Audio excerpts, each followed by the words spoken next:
Story 1. I thought gardening was just for retirees and very serious individuals. Turns out, digging in the dirt while talking to plants is surprisingly therapeutic and makes you feel like a horticultural wizard with magical plant-growing powers. Story 2. Hiking and walking trails. It was terrible the first few times I did it, and I had terrible soreness in my feet for days after. Now, I can do 6 miles a day with virtually no pain. Story 3. Driving a school bus for a living. I swore it was the one job I'd never do. Now, 5 years in, and as far as jobs go, I find it extremely rewarding and quite fun. Story 4. Karaoke. Growing up, I thought it looked stupid for people to sing songs badly in front of others. Then, I moved to Japan for work, and on my first night out, we went to a bar with karaoke, and I had some of the most fun I've ever had. Story 5. Basket weaving. I was at a medieval market, and there was a person sitting there presenting it and allowing people to have a try. I gave it a shot and greatly enjoyed it. The repetitive nature of the work allows you to unwind and relax your mind. Also, decorative baskets make for a nice addition to a present, but that's not the topic. Story 6. Being openly honest about my feelings, insecurities, faults, and so on, in somewhat of a humorous, self-deprecating way, I found out that when you're open about those things, others will almost immediately start agreeing and opening up themselves about the same issues. I learned that I'm not nearly as alone as I thought I was, and most of those feelings are pretty common among other people. It's quite liberating. Story 7. Therapy. I was very anti-medication and anti-therapy. I heard people complaining about attention deficit hyperactivity disorder this and depression that and assumed they were just lazy people or people using a diagnosis to get attention. Then I started having serious anxiety problems. I brute forced my way through it for 3 years until I almost ran off the road during a random panic attack. Got into therapy and started improving after a few months. At my psychiatrist and primary care physician's recommendation, I was prescribed some medication for if a panic attack comes. Just having the medicine as a safety chute, coupled with continued therapy, has almost completely rid me of panic attacks. I now am working on undiagnosed attention deficit hyperactivity disorder and depression that I had for years, but just assumed was something everyone dealt with. Never thought I'd be here, but boy do I feel better and have a whole new perspective on other folks as well. Story 8. Meditating. I was convinced I couldn't shut off my brain. It's still a challenge. But just sitting quietly with my thoughts for 10 or 15 minutes really does remind me that whatever is weighing heavily on my mind isn't that big of a deal in the grand scheme of things. Story 9. Weightlifting. Who knew taking out my anger on some heavy barbells would make me feel excellent, keep my weight low, make me look strong, and give me a place and activity to hang out with my friends that wasn't a bar? Story 10. Being a stay-at-home mom. Never pursued a career path, and I'm okay with that. I feel I was made to give my child the best life possible and be as present as possible. My child has special needs, so it's a full-time job, no doubt. But I wouldn't trade it for the world. I was built for this mama life. Story 11. Reading. I am visually inspired, and I really hated trying to push myself to build up reading stamina growing up. But now I really love reading things and learning. I also count books on tape as reading, but I still do a fair amount of visual reading. Once my eyes get strained or too tired after working all day, a book on tape is really nice to keep going.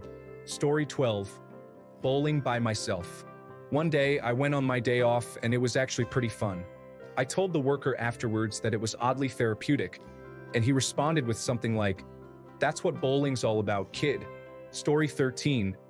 Something I thought I would never enjoy is bodyweight exercises and outdoor workouts. I always associated fitness with going to the gym, using machines, and lifting weights. But I discovered how much I enjoy the simplicity and versatility of exercises like push-ups, squats, lunges, and planks. Doing them in a park or even at home feels refreshing, and I do not feel the same dread that sometimes comes with heading to the gym. There is also the joy of getting outside for activities like hiking, biking, or even interval training. These activities help build strength and cardio without the confines of a gym. Story 14. Going to a theme park alone. I live in the land of theme parks, and I have always thought when I saw people by themselves at one, poor thing has no friends. I am extremely extroverted, so going out alone always seemed sad or boring. Then one day, my coworker said he would love to get an annual pass to Universal and just go by himself and walk around with headphones.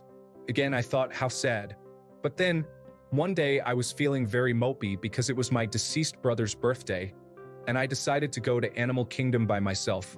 My brother loved animals more than anything, and he would have loved that park. We were always too poor to go growing up. I did not know if I would cry or how I would feel, and I did not want to subject any of my friends to that. So I went alone.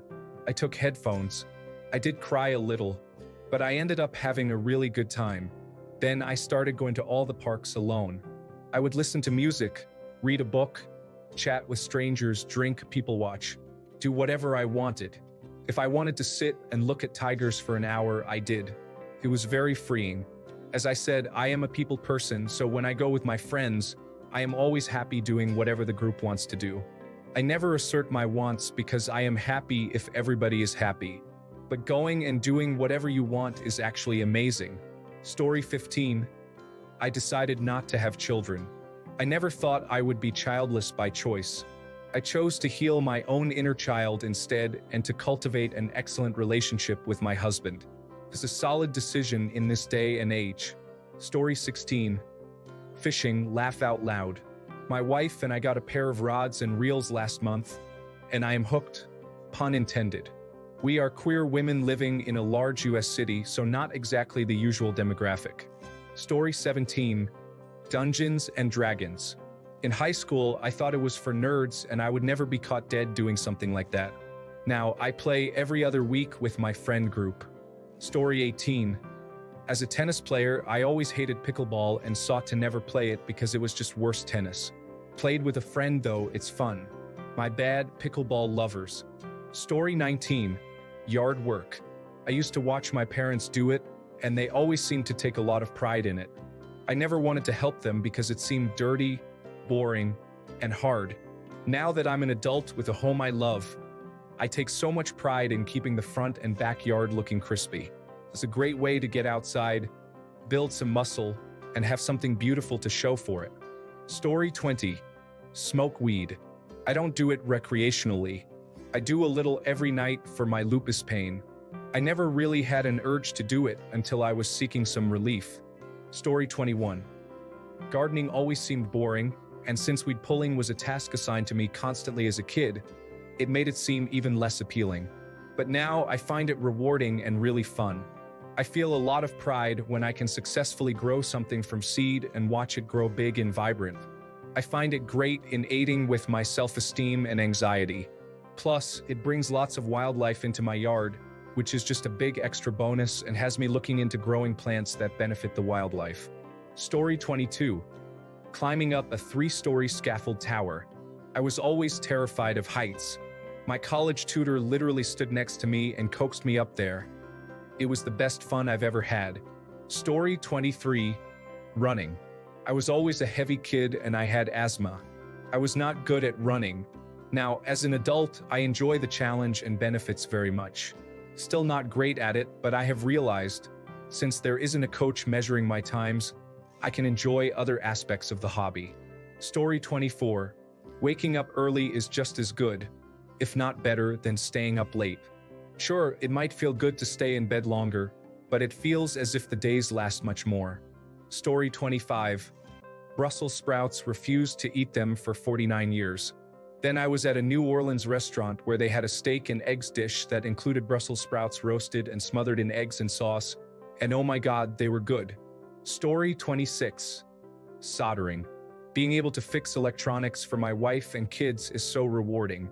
Seeing my kids jump for joy when I fix a toy that doesn't light up or make a sound is awesome.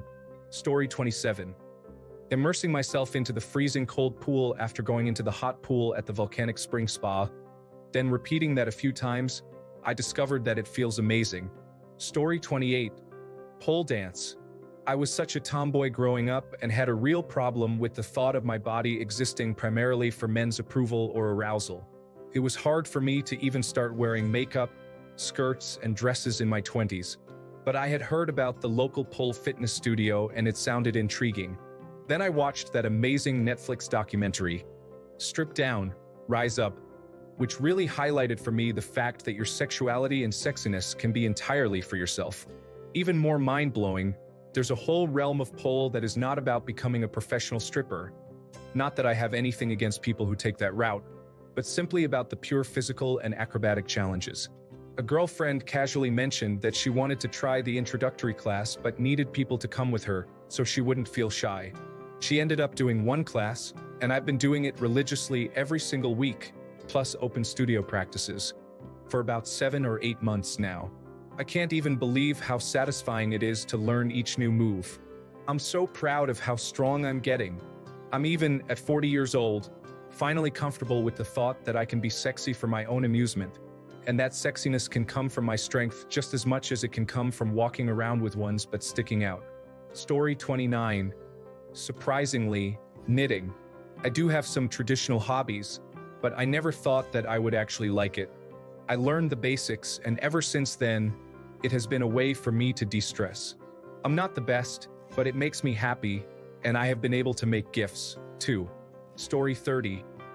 Reading classic literature is way more rewarding when you read at your own pace, instead of rigidly having to read it for class and then do homework about it.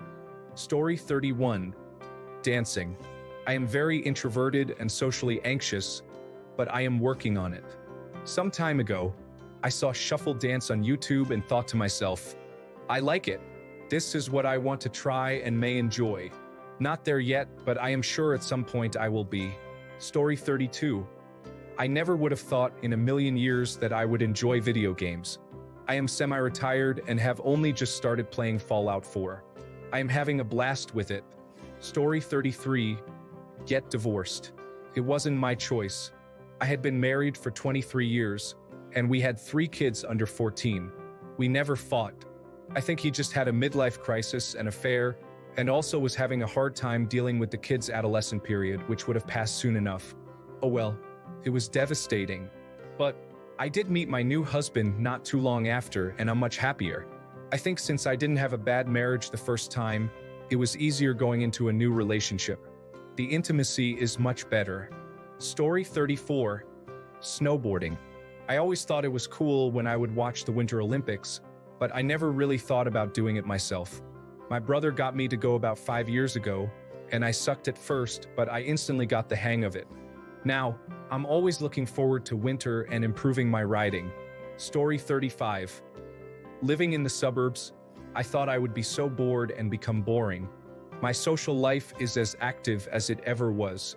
I left a job in town and cut back tremendously on time spent in traffic, and crime here is much less frequent and minor. I may not have the hottest restaurants around me and might have to drive into the city for concerts, but I have plenty of other events and interesting people all around me. Story 36. Thrifting. I now thrift pretty much all my home decor, clothes, and some of my shoes. It's not that I looked down on thrifting before, but I also thought the stuff in most thrift stores was garbage. Now that I thrift on a somewhat frequent basis, I absolutely love it. I've gotten so many cool and unique pieces, some that are extremely valuable. It's like hunting for treasure, and I really enjoy it. Even if I were a millionaire, I'd still thrift for cool, rare vintage pieces. Story 37.